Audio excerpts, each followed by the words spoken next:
In today's video, we're going to answer the following question.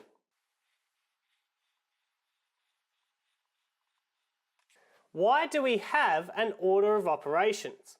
Well, to help answer that, I want you to consider the following problem. 6 plus 8 times 4.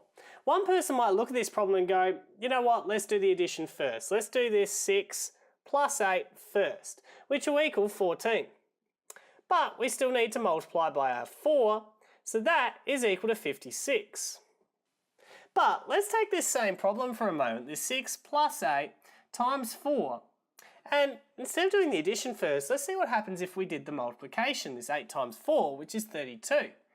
Alright, so that's going to be 6 plus 32, which is equal to 38. Nice and simple. But we've got a problem.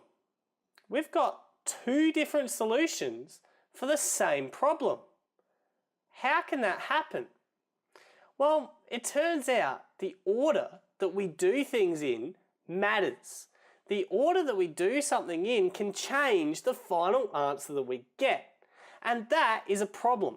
Think about it. Think about this world that we live in now. How many computer programs that we use that rely on numbers, that rely on mathematical calculations. If our computer programs are getting different answers every single time based on the order of which they decided to do the problem at the time, we'd have massive issues. I mean, think about it. What if we had an automatic pilot system that every time we plugged in the same set of numbers that sent us somewhere else, sent us into a side of a cliff? That's a problem. So the reason why we have an order of operations is so everyone, no matter what, gets the same solution every single time. So let's take a look at what the order of operations are. So what are the steps in our order of operations? Well, step 1 is to complete any brackets in the problem first. Step 2 is to complete any exponents, also known as indices or powers, in our problem second. Step 3 is to complete any division or multiplication in our problem. Then step 4 is to complete any addition or subtraction in our problem to finish. Now, before we go and talk about each of these steps in a little bit more detail, you may have noticed that if we take the first letter in each step, so the B from step 1, E from step 2, the D and M from step 3, and the A and S from step 4, we create an acronym to help us remember the order of operations, which we remember as BEDMAS. Some places call this BIDMAS. It's the same thing. E stands for exponents, indices, same deal. But now let's have a look at these steps in a little bit more detail.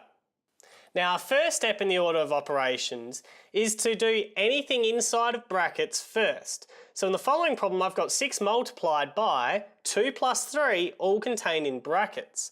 So what that means is I need to do the 2 plus 3 as my very first step, which will equal 5.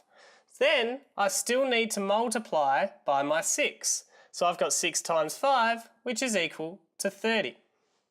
Step 2 says we need to multiply by any exponents next. Now, an exponent is this little number, this little power that I've got here that tells us to multiply that number by itself a certain number of times. In this case, we've got 6 to the power of 2, which says we need to do 6 times 6, or 6 times itself twice, which is equal to 36. Now, where this comes in handy is when I've got a problem such as 6 plus 3 to the power of 2. What this is saying is I need to solve the 3 to the power of 2 as my first step. In this case, 3 to the power of 2 is equal to 9. So then I need to do 6 plus 9, which is equal to 15. Step 3 says we then perform any division and multiplication in our problem as our next step. So here, we've got a problem with nothing but division and multiplication. When we've got this situation, we can actually do this in any order that we like. We can go 6 times 9, then divide that by 3, or we can go 9 divided by 3 first, and then multiply by 6. However, when I get these problems, I like to work from left to right. So 6 times 9 is my first step, will equal 54. And I still need to divide by my 3. 54 divided by 3 goes 18 times. Where this comes in useful is when we've got problems that have more than just division and multiplication in it, such as this 6 plus 9 divided by 3. What this step tells us is we actually need to do the 9 divided by 3 as our first step. So this part of the problem here. 9 divided by 3 is equal to 3, but we still need to add on our 6.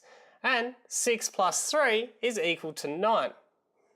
Our fourth and final step is to then perform addition and subtraction as our last step. Now in this first problem here of 3 plus 4 subtract 2, I've got nothing but addition and subtraction. My recommendation here is to work from left to right when you've got this situation. You can technically do it in any order that you wish, but you need to have an understanding of terms, so it's better off at this stage to do it from left to right. So here we've got 3 plus 4, which is equal to 7. We still need to subtract our 2, and 7 subtract 2 is equal to 5. Where this is really important is when we've got something other than addition and subtraction in our problem. So here we've got 6 plus 9 divided by 3 again. Now you might remember this from step 3 where I've got to do that division first before I do addition and subtraction. And that's correct, we do addition and subtraction last. So here I actually need to solve 9 divided by 3, which is equal to 3, and then add our 6 on as our final step. So this 6 plus 3 will equal 9. So now we've learnt about our order of operations, let's see if we can put all these steps together in a bit more of a complex problem. So here I've got 45 subtract 2 plus 1 in brackets, all squared, times 4 plus 1. This problem might look quite frightening to begin with, but if we break it into smaller parts, it's actually quite simple to follow. So, step 1, solve inside the brackets first. In here, I've got 2 plus 1, which I need to solve first, which equals 3. That is still going to be squared, and the rest needs to be written afterwards. Step 2, solve the exponent second. So here, I've got 3 to the power of 2, which is equal to 9. So this is equal to 45, subtract 9 times 4, plus 1. Step 3, solve any division and multiplication next. In this problem, I don't have any division, but I do have multiplication, this 9 times 4, which is equal to 36. So I've got 45, subtract 36, plus 1. Step 4, solve any addition and subtraction as our final step. Now here, I've only got addition and subtraction left. Now remember, when we've got this, at this stage, I want you to solve it from left to right. That is really important. So here, I've got 45, subtract 36, which is equal to 9, still going to plus my 1.